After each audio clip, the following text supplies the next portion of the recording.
প্রায় ৩৫ বছর ধরে সংযুক্ত আরব আমিরাতের দুবাইয়ে থাকতেন সালেহ আহমদ। দেশে এ নামেই পরিচিত, তবে প্রবাসে তার নাম আহমদ আলী। গত বছর শেষবার দেশে এসেছিলেন, ৪ মাস আগে আবার দুবাইয়ে ফিরে যান। গত শনিবার রাতে দুবাইয়ের আজমান শহরে ইরানের ক্ষেপণাস্ত্র হামলায় মারা যান তিনি। সালেহ আহমদের বাড়ি মৌলভীবাজারের বড়লেখা উপজেলার বাঁশতলা গ্রামে। পারিবারিক সূত্রে জানা গেছে, তিনি আজমান শহরে পানি সরবরাহ করতেন। শনিবার ইফতারের পর পানি সরবরাহের জন্য গাড়ি নিয়ে বের হলে হামলার শিকার হন।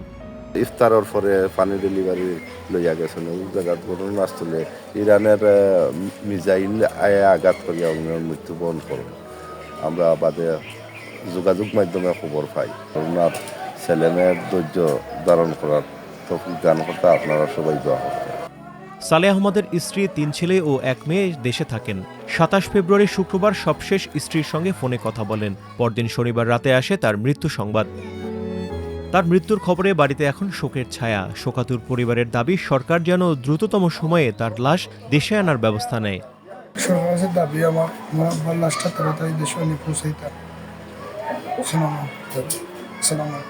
সরকারের পক্ষ থেকে যোগাযোগ করা হয়েছে? আমি পড়তে গিয়ে ওখান থেকে মিঠু ভাইয়ে ফোন দিয়েছেন, আরিফুল ভাইয়ে ফোন দিয়েছেন, ফোন দিয়ে যোগাযোগ করছেন যেটা তাড়াতাড়ি করেন দেশে আনার লাশ। বড়লেখা থানার ওসি মনিরুজ্জামান খান প্রথম আলোকে জানিয়েছেন, তারা সালেহ আহমদের বাড়িতে গিয়েছিলেন। পরিবারের সূত্রেই মৃত্যুর বিষয়টি নিশ্চিত হয়েছেন তারা। মেহেদী হাসান, প্রথম আলো।